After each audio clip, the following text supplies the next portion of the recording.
Hey everyone! Before we begin today, we want to thank our newest patron, Erica. Welcome to the team. If you want to be like Erica and get access to bonus content like our notes, outtakes, and more, head on over to patreon.com/pod and prejudice. We also wanted to let you know that we've dropped a new design on our merch store. It says, "This is Becca. This is Molly. We're here to talk about Jane Austen." It sounds very weird doing that by myself. Anyway, we're really excited about this design, and we wanted to thank the incredible team at TeePublic for creating this for us. So be sure to check out the store at the link in our episode description. And now, enjoy part 2 of our discussion of the 2008 miniseries of Sense and Sensibility with our guests, Mel and Mike. This is Mike. This is Mel. We're here to talk about Jane Austen. The 2008 adaptation of Sense and Sensibility. I loved it. Perfect! And that's the show.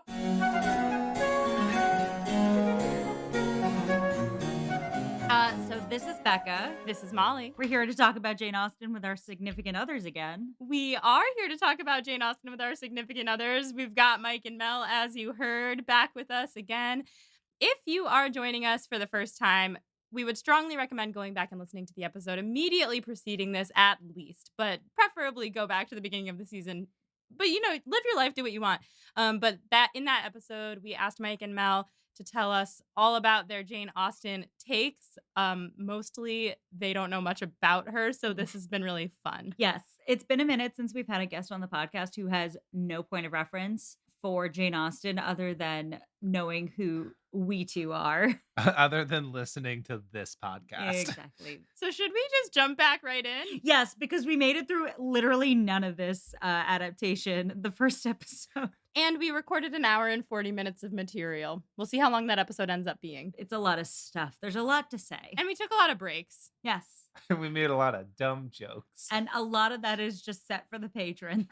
Yep. So I hope if you're looking to hear us just be goofy, you can definitely head on over to our Patreon at patreon.com/pod and prejudice and sign up for our $5 tier, because at that tier you get outtakes from our episodes like once a month, and we just drop us being silly and not knowing what to talk about. So we just talk about silly things. Yes, and if you want even more pure chaos, I believe at our $5 tier, you also get us making cocktails. That's at our $7 tier, so give us more money. If you're richy rich and you wanna drink with us, that is how you do it. But if you don't want to give us money at all and you're just here for the free content, that's totally understandable, because that's why we listen to podcasts, isn't it? Exactly. So anyway, free content. Yeah, back to the free content, back to the first half of the 2008 adaptation of Sense and Sensibility written by Andrew Davies. Where we left off, we had just gotten our girls out of Norland Park. And they are headed to Barton Cottage, which this adaptation leans in on the seaside tale. Oh yeah, it's like ocean crashing onto rocks foaming. And Margaret leans out of the carriage and goes, "Look, it's the sea." Before we get there, though, we have a carriage ride that I wanted to draw attention to. They're sitting in an order. Mrs. Dashwood is sitting next to Margaret, and Eleanor is sitting next to Marianne. And then we have this like montage of them riding through the countryside, and they all just at some point switched seats, and we like are suddenly looking at Margaret asleep on Eleanor's shoulder and Marianne with Mrs. Dashwood. Was this an editing glitch? Presumably they stop every so often. Oh, to like pee? Maybe just to stretch their legs. Yeah, stretch their legs, pee. The guy who's carrying the shit on the back can like stretch out a little bit. You're right. Okay, well, I was thinking it was a glitch in the movie, but you're right. They probably... No, it actually probably is a glitch in the movie as well. But you're right. They have to go to the bathroom. They have to stop and get some McDonald's, I fully love the idea that in Jane Austen times they just had to hike up their skirts and just like squat on a road trip. They probably did. Yeah. I mean, it's a common movie mistake because the same thing happens in Jurassic Park. If you watch the movie carefully, when they're in the helicopter, they're sitting in a certain order. And when they land and get out of the helicopter, they get out in a completely different order. See, my boyfriend can't tell you a thing about Jane Austen, but he can tell you every fact on earth about Jurassic Park. It's true. Have you seen Jurassic Park?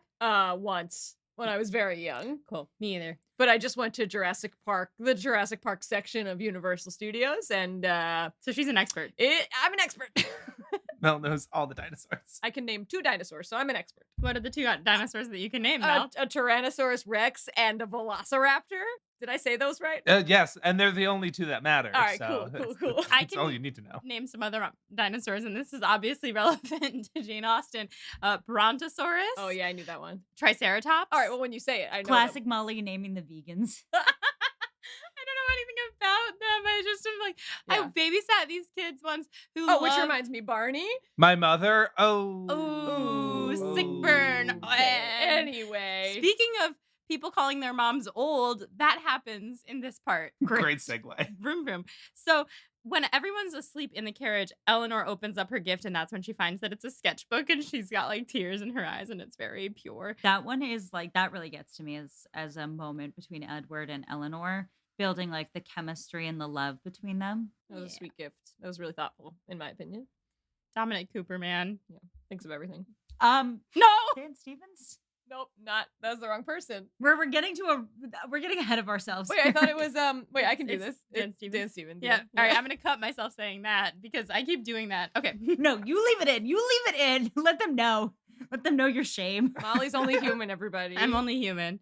Only human. Beautiful. So they arrive at the cottage, and this version of the cottage is a little bit more haunted than the 1995. They make a lot more effort.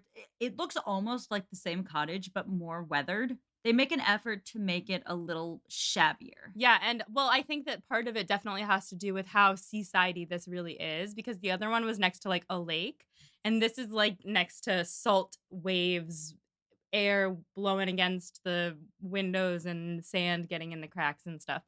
So it definitely is weathered. This vibe when they get in and they're looking around and they're all wearing their fancy clothes, and Mrs. Dashwood in particular looks offended, but she's like not offended, but like scared of everything. This was very the Rose family arriving at the Schitt's Creek motel. This is the 3rd time we've made this comparison, and it continues to be correct. Yeah, I think, and this is when, so for Mike was listening at this time, but this is before I knew you, Mel. Mhm.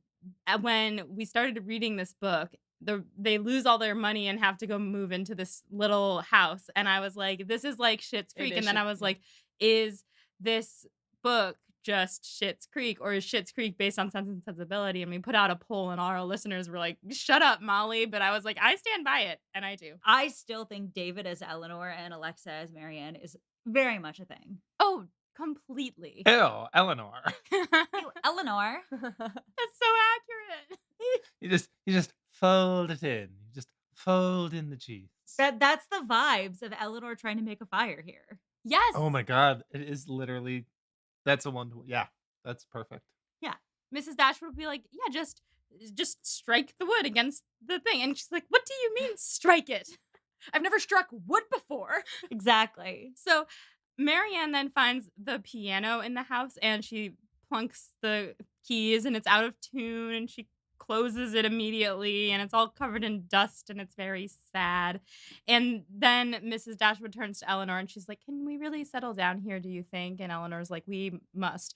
And that's another instance of Eleanor being asked to be the caretaker of this family, and like her mom's looking to her for guidance. And then who rolls up in that moment? I'll tell you who rolls up, but I want to first say that Mel's question for who rolls up is the best. So John Middleton rolls in, and I don't remember what this is gonna be. And Mel goes, is he from Harry Potter?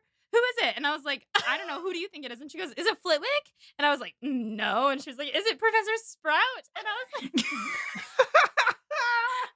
no, she got it on the 3rd guess. It's Arthur Weasley. Yeah. And I just want to be clear. I've read the first 3 Harry Potters, and I've seen the first 3 movies. And this is I'm ashamed of myself. And you still thought it was Professor Sprout. Yeah, a lot has happened in the last year and a half from when I last left off on Harry Potter. That's fair. That's very fair. But he makes for an amazing Sir John. He is the perfect Sir John. In fact, he's been Sir John all along. I just didn't know it yet. I think we're coming up close on another one of my favorite quotes, which was from John. Company, company, where would we be without company? Yeah. It was just like a really sweet line. I was like, oh, he loves a party. He strikes the perfect balance between a guy who's just like really sweet and wants friends, and a guy who's like really creepy and needs to be out of your personal space. Yeah. Yeah. Yeah, he comes in and he invites them to dine with them every night, and he also looks at the 3 girls and he's like, "You're so beautiful. We're gonna get you all married off." And they all are like, Margaret's Margaret's a a little child. young." Yeah. And he was like, "Oh, really? Okay, well, I believe you. I'll leave it to the ladies. You'll love my mother-in-law." And I like that he backs off. And they're able to giggle at him. And also he you can see it in the film. He's like fully 6 inches from Mrs. Dashwood's face at some point, and just the way he acts like he has bad breath. Yeah. And then meanwhile, we cut to his wife, who also looks like she smells bad, but sort of in a more vampire way. Yeah, I feel like she smells like mothballs. Yeah, or like rotting flesh. Okay. Or dank porcelain. That's the vibe I got. Dank porcelain. Like a toilet bowl, but like Oh, a fancy okay. toilet bowl. A fancy toilet bowl, totally. Like she's still stinky, but fancy stinky. like fancy, but with BO.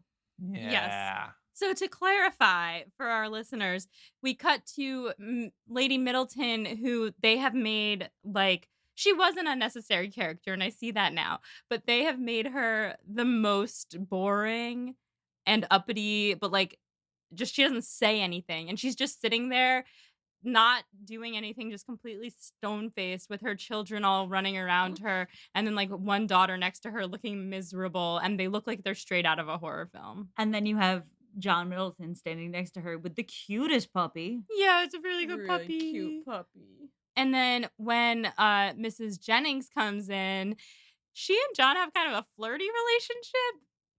Anyone else notice that? Just me? Okay, so I noticed this, and when I was watching it, I was confused because like I remember like listening to you guys read through the book, but then I was like, wait a minute. Why are these two acting like they're the married ones? Yeah. Like they have this like flirty, like bickering couple kind of vibe going on. And then Becca had to be like, no, he's married to her. And I was like, to the like she's like half his age and is like practically a set piece. Mm-hmm. I maintain that one of the most underrated jokes that is subtly placed into the story is how well Charlotte would have been suited to marrying John Middleton and how well Lady Middleton would have been suited to being married to Mr. Palmer. Now, here's a question. Because it's been a while since we read the book and I'm coming out of the 1995, in this first half of the 2008, we don't meet Charlotte or Mr. Palmer. We don't. Did the 1995 move us meeting them earlier than we meet them in the book, or did this adaptation cut them? The 1995 moves them earlier. Okay. Phew. Whew. I was worried because now that I've seen Hugh Laurie, I want to see what this one does with him in comparison. Becca will neither confirm nor deny. I could, yep. Neither confirm That's nor what her deny. face is. Anyway, let's go on. Yes. Is Pooter in this? No. Ugh. Devastating. Yeah. Who? Just kidding. It doesn't matter. The most important character in Jane Austen content. Pooter the parrot. Pooter the parrot. He's a parrot. Oh, and sure. Pigeon the man. When they all turn and look at the Dashwood girls, and it's Mrs. Jennings and John and all of the children and the dog and everyone, I want to make a meme of that image of them all staring at the Dashwoods, but then add Bernie in the chair with the mittens. I know it's a long time ago now, but I still am going to do it, I think. You missed your opportunity, but you can pop it in anyway. I'm going to pop it in anyway because, we might as well bring that meme back, Yeah, right? it's classic Molly behind the curve, Burdick over Wow. Savage. Oh man, we just watched a dispute. Yeah, this relationship is on thin ice. Oh no. So we cut to dinner, and we get this moment where Margaret reveals that Eleanor has left her heart behind in Sussex. And Mrs. Jennings is like, oh, well, we have a guest coming that's going to do for one of you. And Mr. Sir John is like, oh, Colonel Brandon. Yes. I love how seriously he takes this also. He's like, mm-hmm. To him, Mrs. Jennings is the ultimate authority on matchmaking. Yeah, and he loves it. He eats it up. Then we tell a little story about Colonel Brandon, where like they say he got his heart broken and he's never loved another woman since. And Marianne's like, good. Marianne, not like that though. She says, you say he stayed faithful to his true love? And then she kind of raises her eyebrows a little bit and she goes, I like that. And it is so like on the nose. It's like, oh, these two are gonna end up together. And it's so suggestive because the irony is her being like, yeah, it's as it should be, first love. First love. And yes, that is the irony, isn't it? Is this where she also says, when I fall in love, it will be forever? Yes. Yes. I liked that. When I liked- fall in love, it will be forever, or I'll never fall. We don't want to pay for the song, Molly. All right, okay. It's a jazz standard. Is so- that from Jurassic Park? It's a jazz standard. Cool. Guys. Okay. So anyway, immediately after Marianne's like, when I fall in love, it will be forever, Brandon enters, like right on cue, and they're like, Colonel Brandon, we were just talking about you. Now, this Brandon is played by David Morrissey, I believe. David Morrissey, who I am a big fan of. We wrote here, poll, does David Morrissey look like Piers Morgan? Anyone? Does he look like person? He does a little bit. He's got like the same kind of chin going on. Yeah. I want to say Piers Morgan, but if Piers Morgan was a smokestack. How dare you? Piers Morgan is so not attractive. This guy Yeah. is hot. All right, so that's like the one discrepancy between the two of them is that one's hot and one isn't, but otherwise identical. David Morrissey, very hot. I know David Morrissey. I've already talked about how I love zombies with my Pride and Prejudice and zombie love. I know David Morrissey because he played a spectacular villain on The Walking Dead. And it was so funny seeing him in this because in The Walking Dead, first of all, he's like from the South, so he like speaks with a Southern accent. Not the case in this. But he is also this sort of like charming, like he's like a charming villain, you know, like you want to walk up and shake his hand and then he's gonna like chop your hand off and feed it to a zombie. Yeah. So it was very, very disturbing to see, like when he like walked into the room, I was like, "Ugh, it's Yeah. the governor." Meanwhile, he's playing Brandon, the gentlest and loveliest of men. Yeah, it's a theme, I guess, to have people who usually play villains play Brandon Guess in so. Sense and Sensibility. Have you read my note yet, Becca? Yes, I'm choosing to ignore your note. It doesn't exist in my brain. What does the note That she say? likes David Morrissey's Brandon better than she likes Alan Rickman's Brandon. Yes, Mike, you agree? I'm Team Molly on this. I'm so sorry to our fans. I'm going to say this now. Becca's breaking up with me. No. This isn't the end of the podcast yet. Not yet.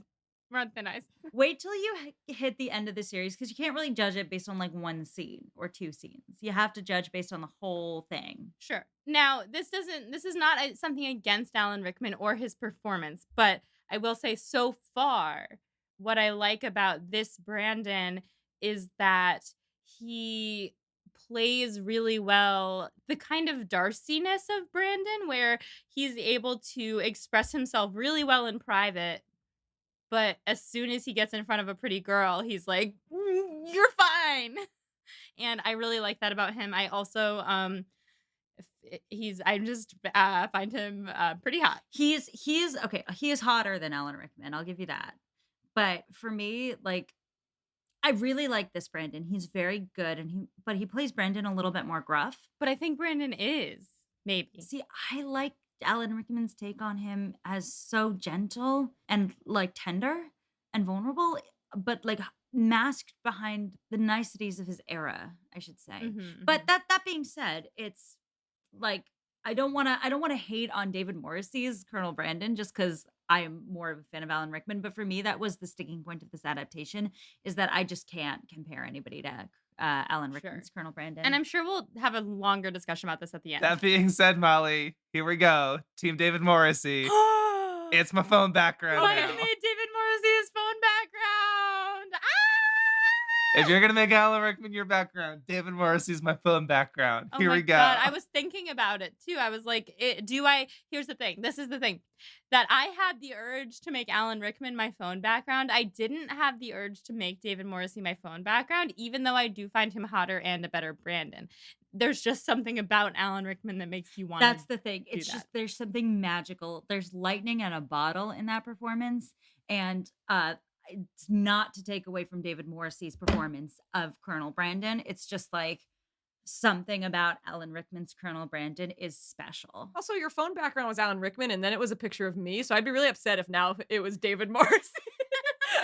Yeah, that was the other thing is that like now I felt like I was because before it was like I don't remember what it was before Alan Rickman, but I think it was Amy Rose. it was probably my dog, yeah. Mm. And then it was Alan Rickman, and then when I actually got in a relationship, I didn't have to fantasize about Alan Rickman anymore.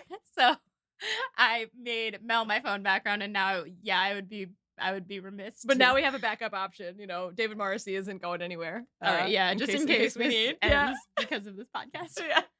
I'm on thin ice, everybody. I said she's behind the curve. You also said that he looks like Piers Morgan, which is honestly the most offensive thing I've ever Yeah, heard. pretty So that's 2 strikes against me, which Yeah, exactly. You're on thin ice, Mel. I can't believe I was invited back. We just didn't have any other That's options. very bottom of the barrel over here. So where were we? He enters. Yep. And everyone's sitting around later listening to Marianne play. I had to draw attention to the creepy doll in the background of this scene. I don't remember what exactly I'm drawing attention to there, but I remember that there was a doll and it was creepy. Are we gonna skate over? I believe it was Mrs. Jennings. Go. What do you think, Colonel? One of them will do for you. Oh, it was like, what do you think, Mrs. Dashwood? One of them, he'll do for one of them, don't you think? And then Mrs. Dashwood's like, "Ugh." I mean, just like the cringe. I have to say this the way that it's captured in this one, like the cringe of Mrs. Jennings and John Middleton is so like visceral. You get Marianne's point of I don't care how nice they are. I can't be around them too long. It's interesting because at the same time, I actually felt like while I understood the cringe on her part more, they are much less reactive towards it than they were in the 95. Like it almost seems like they are able to laugh at them a little bit more and they aren't as viscerally embarrassed by them or like disdainful. I will say the one thing I really don't like that they do in this is that they give Mrs. Jennings and John Middleton kind of Cockney-ish accents, which I find weird. Oh, did they? Yeah, especially Mrs. Jennings. And I was like, these are pretty rich people. Well, I guess they're in the countryside, but they live in London most of the time, don't they? Or Mrs. Jennings Yeah, does. I mean, they're very rich. I mean, isn't John Middleton a lord? Can't you be Cockney and rich? Isn't Cockney a region? I don't know. No, it's considered like improper. It's the low class. It's like the accent that Jane Austen writes bits of the Steele dialogue in. And I'm like, wouldn't they have an RP sort of situation going on? Oh yeah, wait, there was an awkward moment, that awkward moment when John is talking with Brandon and he's like, "It's Marianne, ain't it?" But it's so not Cockney. Like Yeah. he's like trying to be Cockney, but it's also Arthur Weasley and he's like so proper. It gets that way with Mrs. Jennings at points too. And I'm like, they're trying to declass these people, but the point is not that they're like low class necessarily. It's the point is that they act low class when they should know better. You know what's interesting? I think a comparison between this and the 95 is the 95 is that this movie is not doing so well on the nuances of like the class conflict that this story. The economics of dating in Jane Austen. Graham, the sound effect. Yes. Yes. Because it's not just like rich v poor, in the book. And I think this movie is just like simplifying it a little bit. This series is simplifying it a little bit because it's, I don't know, 2008. I think we can reserve judgment because again, you're not all the way through yet. So we'll see how you feel at the end. But I mean, We'll put a pin in it. we'll put a pin in that conversation. But I will say like the John Middleton and Mrs. Jennings accents were like, nah. Anyway, back to the story. Yes. Okay. So later, though, Marianne's playing the piano, and afterwards, John asks Brandon what he thought of Marianne's playing really loudly, and Brandon's like, remarkable. And you can see Marianne like, fine. Like she's like Tinkerbell. She needs applause to live. Anyway, that was a Glee reference. Thank you. It's also a Mary Martin Peter Pan reference. I know what Peter Pan is. I know it. But what? Who's Mary Martin? Have you not watched the like Mary Martin live action Peter Pan? Probably. Yeah, Molly, everyone has seen it, including me. But just in case anybody hasn't seen it, which is not Mel. No, I have famously seen this. Famously, Mel has seen this. So it's like an old-timey live recording of a musical of Peter Pan. Mary Martin playing Peter herself. Like you've seen the old musical version of Peter Pan, I've seen right? Peter Pan. The reference that I was making was I'm like Tinkerbell, Finn. I need applause to live. Well, yes, but that's a reference to Glee. the That's play. I know what Peter Pan. I know the play Peter Pan. I know that Tinkerbell needs to be clapped alive at the end. I know. By the audience. Yeah, I know. Spoiler alert. I mean, I've seen it. Listen, the most important Peter Pan performance is when Christopher Walken played Captain Hook. That was the most important Peter Pan performance ever. So wait, which one did you watch? I've seen Peter Pan. I don't know which one I've seen. I've seen that. I've probably seen that Peter Pan. And I know that Tinkerbell needs applause to live because actually I have a play that I did in high school where there's like this, it's a Christopher Durang play. And in the end, this one character is like giving this monologue about how she went to see this production of Peter Pan and everyone started dying and everyone was like, you need to clap to keep us alive. But they were like actually dying and it was like horrible. Anyway, but I know that Tinkerbell needs applause to live. I was actually referencing Glee though, because Rachel Berry says, I'm like Tinkerbell, Finn. I need applause to live. I feel like we've dwelt on this too long. All this to say, I actually think there's a little heat in that moment between Marianne and Brandon. When he says remarkable? And she kind of looks at him with that fiery gaze. This Marianne has a real fire to her gaze. Yes. She looks turned on very easily. Yes, this Yes. Marianne is hot. Yes. But this scene to me is like the quintessential who Brandon is, because after he says that, he goes to Eleanor and he's like, your sister plays with such a passion. And he's like going on about how great she is and how he knew someone once who played with her passion, but Marianne has a better technique. And Eleanor's like, you know, you could tell her yourself, here she comes. And then Marianne comes over and she goes, we were just talking about your playing. And Marianne goes, oh, and he goes, yes, remarkable. And she goes, yeah, you said. Yeah, she's like, I know. Oh, like, what else? And he's like, I noticed that you played the last movement of Appassionato when the composer marked it Allegro. This is not flirting, Brandon. And she's like, and did you find that good, bad? And he's like, I found it original. yeah, it's like, oh, what a original outfit you're wearing. This is what we call negging. It's very toxic. It's actually accidental negging, which is even worse. Can you remind me, because I remember, but some people might not have listened to season 1, what that word means? I forgot.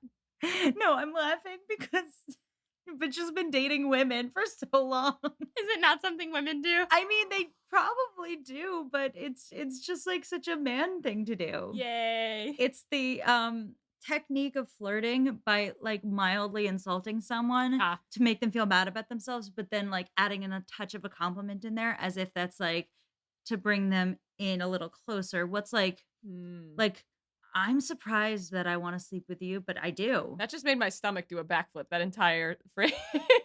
Like in a good way? Or? What's a good example of negging? Collins. Oh yeah, Collins is very into negging. The whole like, I am so happy to marry you and no one else will because of your circumstance. Mm-hmm. So like, are you sure you want to say no to me? I'm really happy to marry you. Like that sort of thing. And it is something that men do just generally. And people of all genders can neg.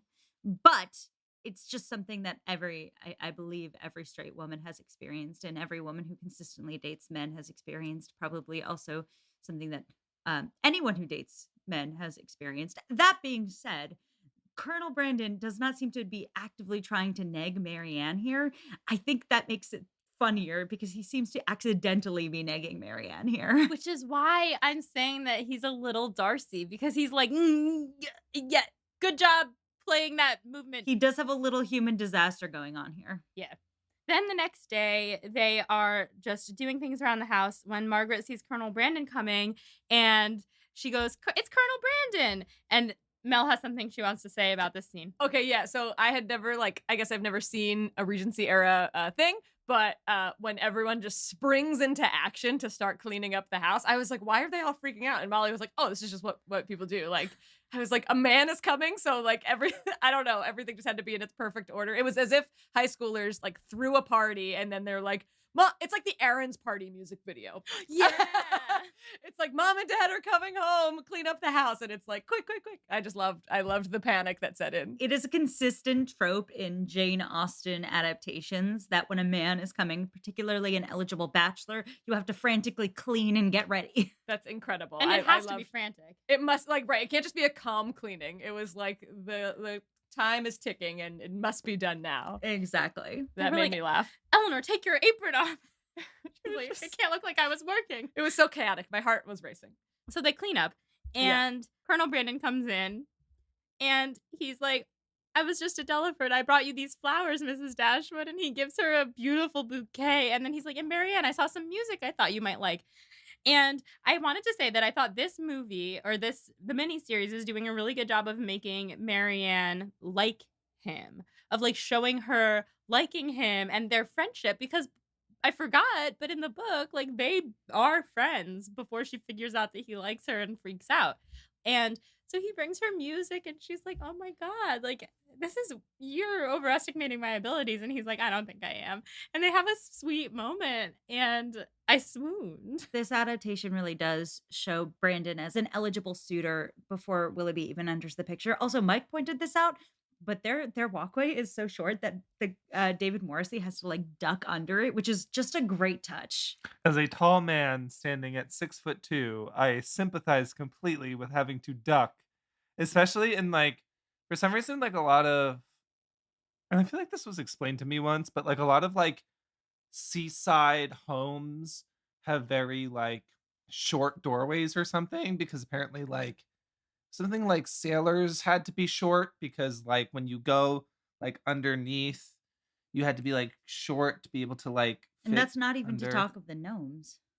What? Becca's drunk. I don't know. What?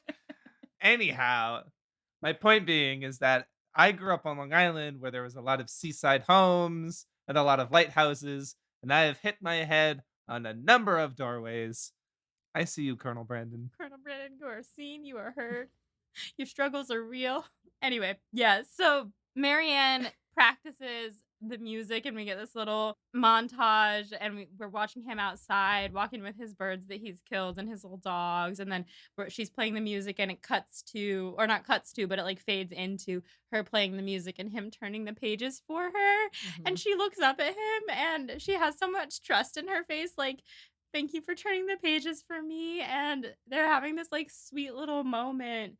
And Mrs. Jennings, meanwhile, on the other side of the room, is like, oh, yes, he's besotted. She's made quite a conquest of him. That'll be a great match. And they're like, what? Side note, this is where I noticed her having a slightly Cockney accent. And if you go back and listen, you will hear it. And I also love that it's that thing that Mrs. Jennings does where she's like, I'm sure of it. He's obsessed with her. And they're like, oh, has he said something? She's like, no, but I know. It's more implied. So bright is more implied. I'm so sorry. That's from Legally Blonde, the musical, which Mel has famously seen. a reference I do know pretty well. I love that of all the cultural references, that's the one you immediately jumped to. It's like, come on, guys, chill. Yeah. Come on. Okay, listeners, quick poll. Okay, wait. This is great. Our listeners are going to hear this because they have to. So the first time I met Mel, the four of us went out for a drink. It was lovely, and Mel and Molly started having clearly like a couples debate that was ongoing. Yeah.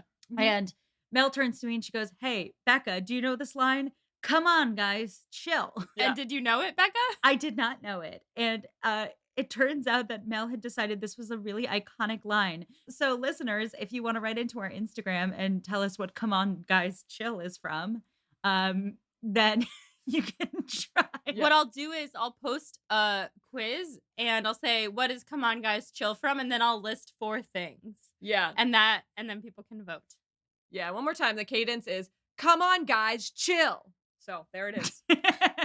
I think it's more, come on, guys, chill. No. I feel like it's a little more oomph. Come on, guys, chill. I think the "come on, guys" is not that emphasized. It's more like, come on, guys, chill. No, it's That's it. That's it right there. Mike, you want to give it a try? Guys, chill. Come on, guys, chill. No, you're okay. All 3 of you are really far off.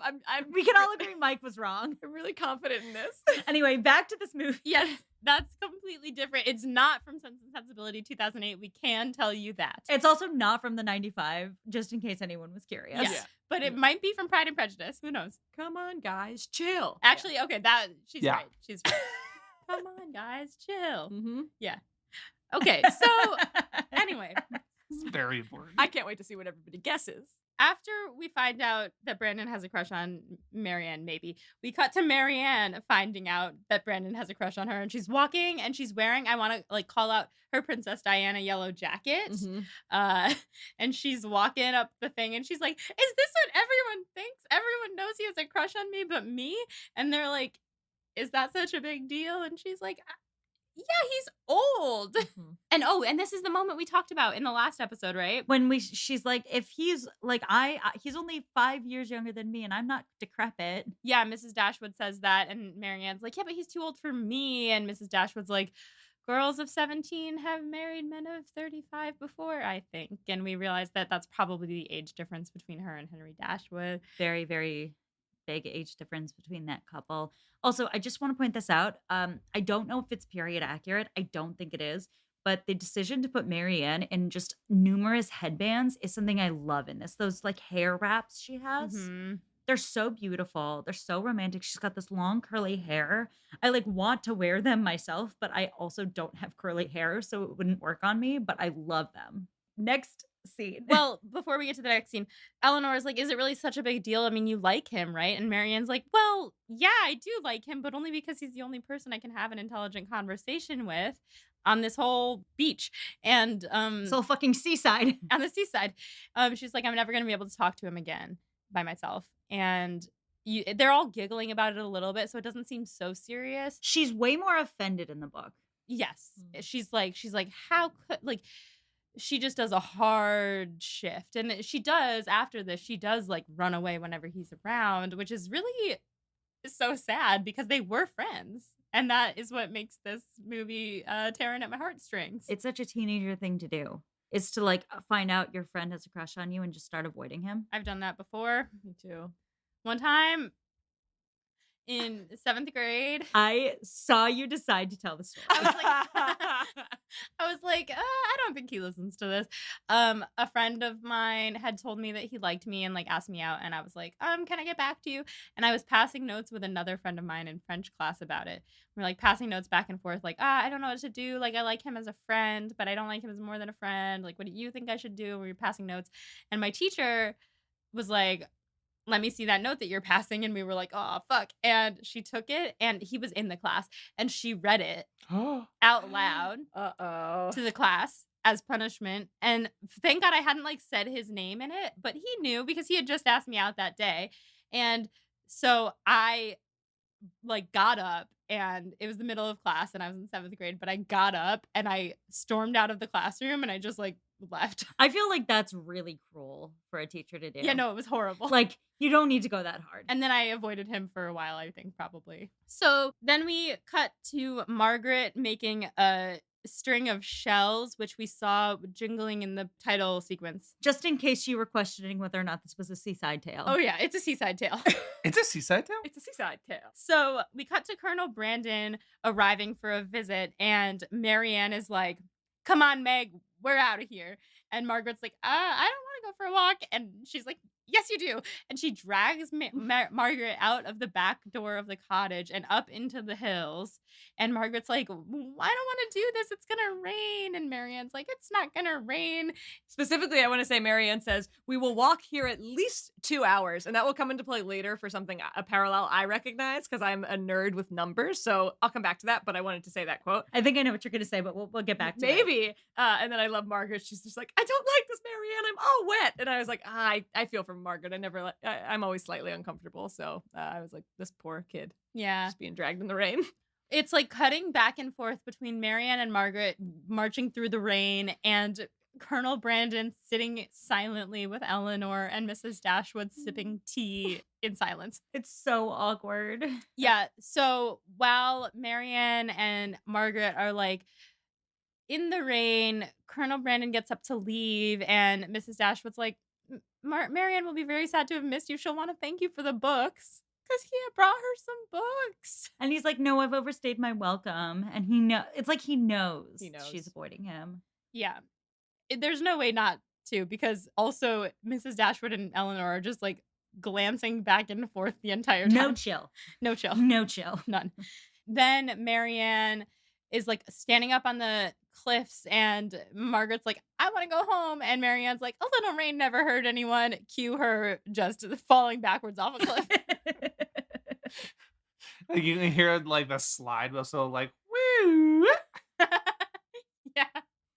It's a lot more dramatic in this one than it was in the 95. Yeah, she like falls on a cliff. Yeah. And like it looks like she like whacks her head on a rock down there or something. She's like sprawled out below. And then Willoughby comes by and doesn't almost hit Margaret with his horse. And he drops down, and lo and behold, it is Dominik Cooper playing Willoughby. And if you're curious where you might know him from, this is where I think Margaret comes in and she's screaming and she says, Mama, Mama. And I'm like, Mamma Mia, it's Dominik Cooper.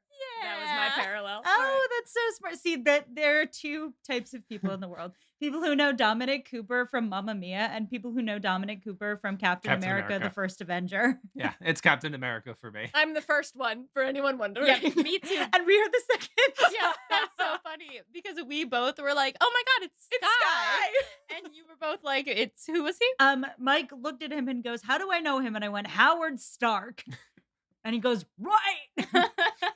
Is that your impression of me? Yeah. Right. Yeah. It's Howard Stark. Crikey. Like a British monarch. I'm more like an Australian out Like that point. right. So he like scoops Marianne up and brings her home, and Margaret runs in and she's like, Marianne's hurt, blah, blah, blah, blah. And Dominik Cooper comes in and puts her down.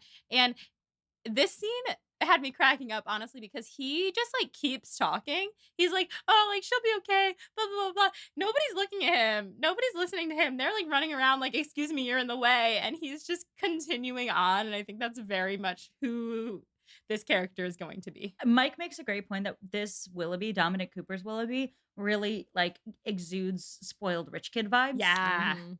Absolutely. Like more so than the 95 version, just because like I think what's different about this one, and it's even kind of like different from the book too, is that like in this, like you can kind of tell up front that this guy's no good. Mm-hmm. You know, it's not like a secret to be like revealed later. It's like this story is telling you this guy's up to no good. This guy's trouble. He's bad for Marianne. Colonel Brandon like pulls him aside later and like yada yada. And we'll totally get there. But I do think it's true that in the 1995 and for the book as well, there's a real sense of like playing hide the intention with Willoughby. The like you're supposed to really kind of like him up front. Maybe be a little suspicious, but like you're supposed to enjoy who he is. Whereas in this one, they start off with his voice in a sex scene. Mm-hmm. And also then you have up front just like immediate tension with Colonel Brandon, who we know we're already supposed to love. Yeah, and I love that they do that because in the book I also wondered, does Brandon already know? And because it was kind of up for interpretation, like does Brandon know that Willoughby fucks around? And in this they make it very clear that yes, he does. Yeah, they're not trying for that twist. They're going immediately for Marianne's getting played. I liked as soon as when they came in, I forget who said it, but somebody said that Willoughby left muddy footprints in the passage, and we paused at that moment, and I was like, I feel like that's a metaphor for like he's gonna muddy some like on entry, he's making things muddy and dirty, and like not like even from the get go, entering the movie or entering the book or whatever, it's like it's muddy from the start. So I was like, ooh, having not seen or read it, I was like, that feels like a metaphor to me, but Ooh, I could be wrong. sketchy. I don't know. I mean, it's also that moment where the woman playing Marianne is playing like deeply aroused, and she's like, oh my god, did you see his eyes? He has such fine eyes. Willoughby of Allenham, Willoughby of Allenham. And then Eleanor just goes, Willoughby of Allenham has left some very muddy footprints in the passage. Yeah. The Which way it was said, I was like, ooh, what does that mean? I also liked that because in the book he says he doesn't want to leave a watermark, so he excuses himself, and because of that, and in this he doesn't say that, he just like leaves his muddy footprints and without apologizing for them or anything. Hi listeners, it's Molly. So it turns out that having your significant others on your podcast is really, really fun, but it also results in you talking for 18 hours. So we're just going to cut this episode right here and give you part 3 of our conversation with Mel and Mike in the next episode. So until next time, stay proper and find someone with a stopwatch to keep you on track while recording your Jane Austen podcast. Bye! Pod and Prejudice is edited by Molly Burdick and audio produced by Graham Cook. Our show art is designed by Torrance Brown. Our show is transcribed by SpeechDocs Podcast Transcription. For transcripts and to learn more about our team, check out our website at podandprejudice.com. To keep up with the show, you can follow us on Twitter, Instagram, and Facebook at Pod and Prejudice. If you love what you hear, check out our Patreon at patreon.com/podandprejudice to see how you can support us, or just drop us a rating and a review wherever you listen to podcasts. Thanks for listening.